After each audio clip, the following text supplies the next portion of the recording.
live ko. Naka-4 na ako eh. Mayroon pa akong pang isa pang 5. Pinapanood ko kayo sa pag isa sa Facebook. Yun nga lang. Hanggang capacity lang kasi ng Facebook page hanggang 5 lang pagla-live. Sa YouTube channel, walang limit. Dito, naka-live ka kaso konti lang nanonood sa akin dyan. Nasa January, kaya tingin pumunta sila dyan. Kaya kita mo, yung tao, zero pa rin yung nanonood sa'yo. Shoutout mo muna yung ano mo. Baka ikakapipis yan, dadalhin ko sa Facebook page yan. Shoutout mo yung tagalog ako. Pamilya mo, Shoutout kapatid mo. po, mga anak ko. Ayan, may nanonood na sa'yo, isang tao. Dalawa na. Hindi ka tuloy sa Facebook page, marami agad. Ayan, dalawa yung nanonood sa'yo. Shoutout mo sila. Shoutout po sa mga nanonood sa mga pamilya ko. Nandun sila sa bahay. 3 na. Mega Yung shoutout. yung apo ko. Pangalan ng apo nyo, mamaya magulat yung asawa nyo, marami kayong apo. Ay, salamat. Ano pangalan ng apo nyo, te? Tonton po. Tonton. Tonton, anong ginagawa mo? Nagtatablet yun. 4 na nanonood sa'yo. Baka makita.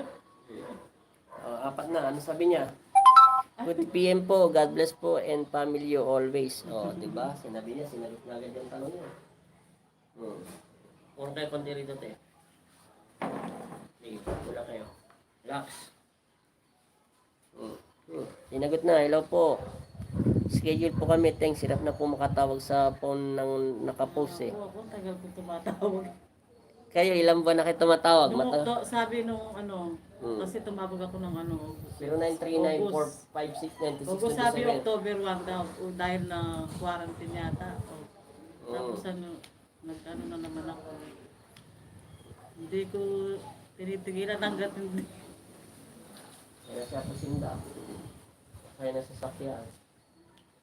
Tapea! Tapey! Yan na yung mami mo. At tanongin mo kung nakalista yan nasa labas. Mamaya. Pasok niya.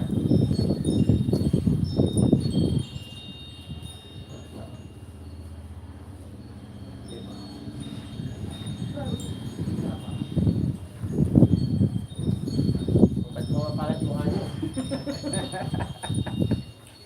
Masakit ba? Hindi nagulat. Hindi naman. Masakit na masarap yan. Sabi ng pasyente ko. Kaya nga. Masakit pero masarap. Kaya tinahitin ko sa kanya, masakit pero masarap daw.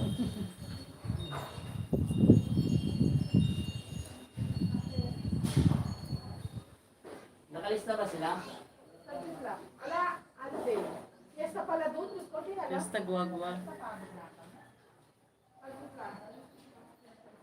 Sarado mo yung pinto doon, Pay. Dito ka na naman dadaan.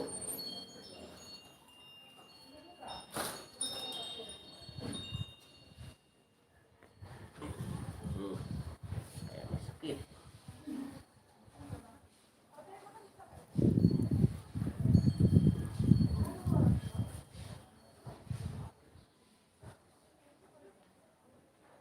Hinihina ko listahan, ito yung pangalasin ko eh.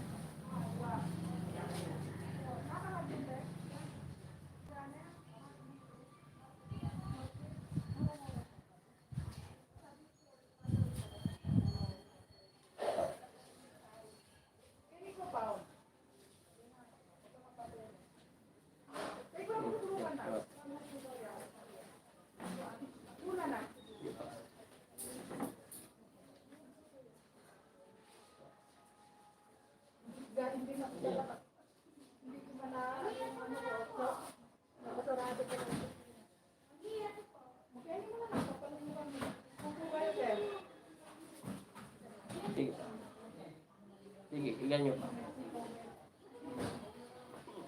Inga naman. Inga. Relax. Tayo.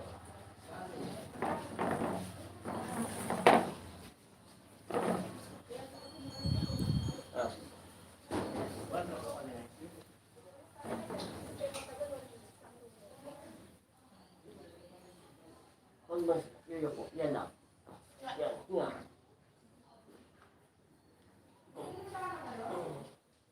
Mabigat. Hindi po. Opo. Huminga kayo. Painumin siya ng tubig ulit. Hinga muna kayo bago kayo minom.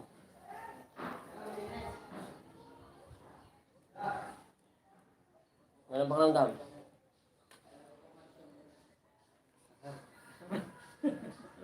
Yung balakang nyo. Subukan nyo tumayo. Kung anong pinagkaiba. Anong pinagkaiba? Lakad nyo yan, te. Hindi gagalaw pag di nyo nilakad yan. Bago itulak yung balakang nyo. Ayun. Yung karamdam.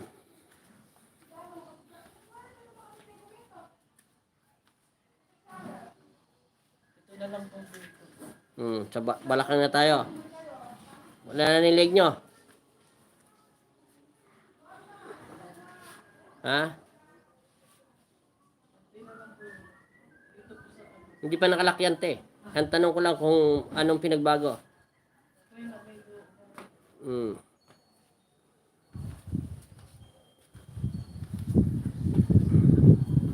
Okay, uminom pa daw kayo tubig, kulang pa sa panalangin.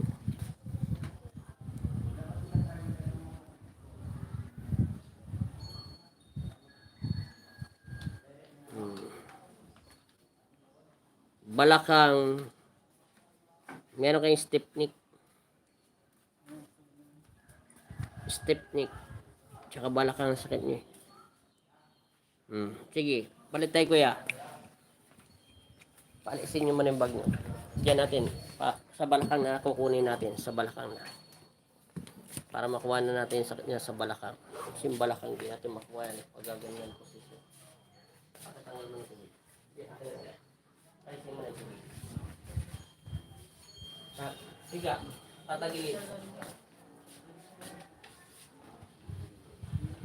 Straight. Relax lang.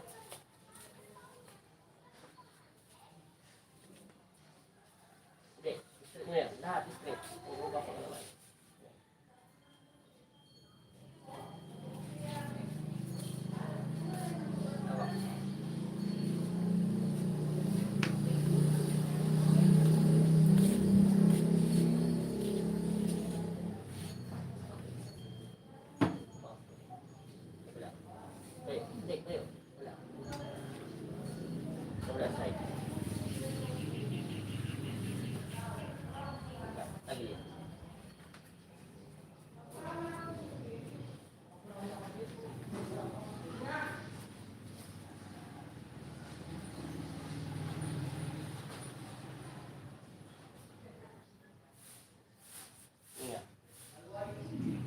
Yan, parang kunti.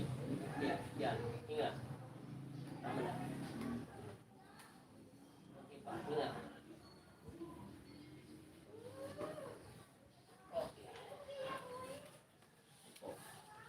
Pasukin muna natin yung hangin. Relax. Napasok ang hangin. Huminga kayo. Yung mukha nyo, namula-mula na. Pumapasok ng hangin.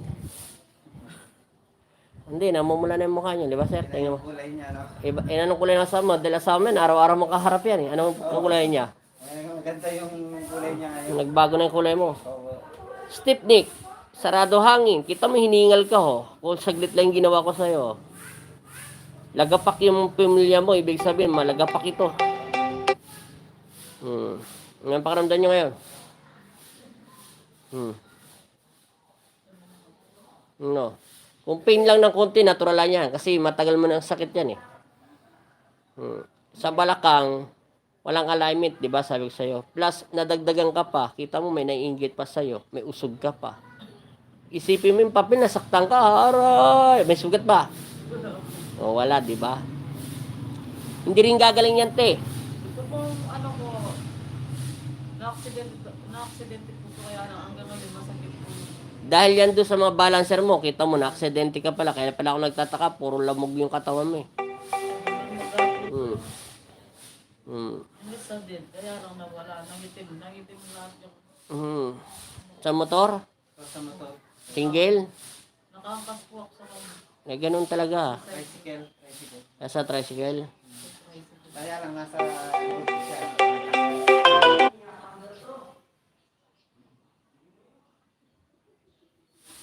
Paramdam. Kung pain lang ng konti, ano lang yan. Wala na yung galaw sa leg mo. Ilalak na natin yung hangin. Yung sa balakang. Tumayo kayo, hindi nyo mararamdaman yan.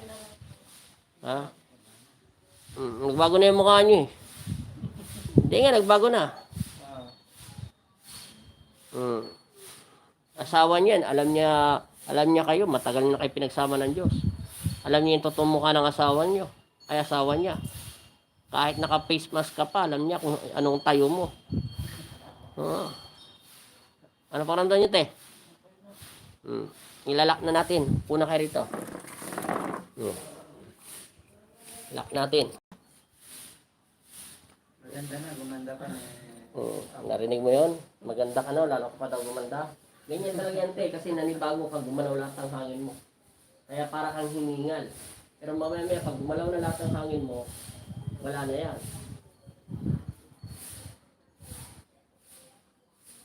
May natira pa ang konti. Lock, sige pa. Okay. Tingnan mo kayo. Puna kayo rito. Parang mabatak na natin pa mo. Balik sa dating upuan. Pakita na lang yung ano. Ito yun, di ba? Sinabi mo, relax lang. Relax.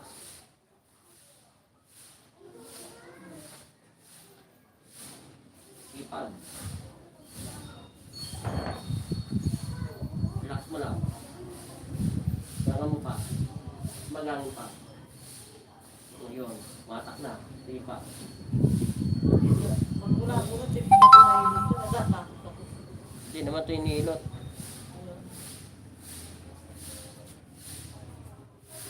Siyempre wala ka naman pilay. Nabugbog lang ito. Okay. Kasi ang Timano, in-x-ray naman po. Yan na. Narinig mo? Nagtunugan na. Kaya lang. Ha? Ito din po, damay. Kung lumagayan po, ganun po rin. Siyempre, pag na-aksidente, automatic yan. Mamamaga lahat.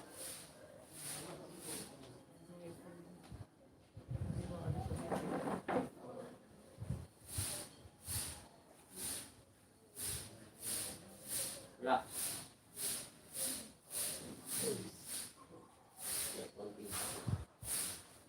Bukan nyo na konti. Relax na.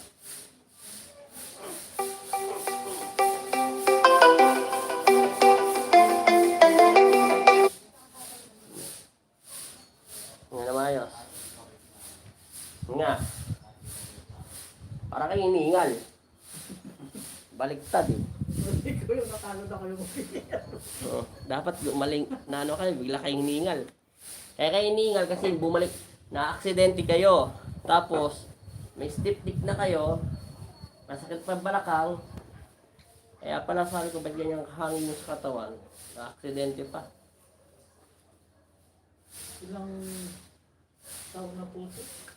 Pag ganyan te, pag taon na, pag mga 1 taon, 2 taon, Dalawang taon na. o kita mo, 2 years mo na problem yan, stiff neck at saka ano, yung pulmonya mo wala sa direksyon.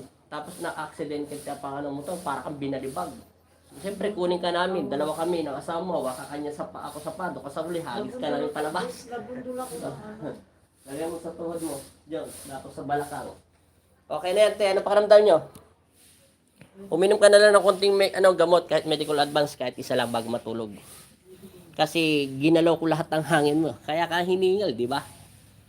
Kaya talagang hingaling ka dahil ngayon lang nagalaw lahat ng hangin mo sa katawan. Ngayon lang po tao. Pero tingnan mo yung mukha mo, nagbago naman. Anong sabi ng asawa mo? Lalo ka daw ng mulat gumanda. Siya nagsabi niyan, di ba? Ikaw nagsabi rin yung sir, narinig ko yun eh. Oo. Paalam ka na sa nanonood mo. Anong pakiramdam mo muna bago natin patayin? Ha? Okay, gumagang na. Pumapasok na yung hangin. Alam ko naman yan, binigla ko kasi siya lahat para magalaw lahat eh. Sana maalis na yung bato. Anong bato? Bato sa bato. Mawala na yung bato-bato mo. Maalis na. Kasi pagka kumpleto na yung hangin mo, kumpleto na sa... Wala na yun, yung kaninang uminit yung papel na iyak ka ng iyak. Oo, wala na yung bato. Shoutout mo na yung anak mo bago natin patayin. Shout out, baby, ako, anak. O, ano paramdam nyo? Okay na po. O, ikaw kaya. Shoutout mo yung mga anak mo. O lang na mo. Anong pangalan nila? Baka mamaya may ibang anak ang banggitin mo. Kumusta yung taga-balatakan dyan? O, Balantakan. Mega shoutout daw, taga Balantakan. Matagal niya na kasi yung sakit niya. Mabuti nga nakuha natin eh. Stiffnick. God bless all po sa lahat na nanonood. Taga Balantakan, Lubao, Pampanga. Mega shoutout. Thank you so much po.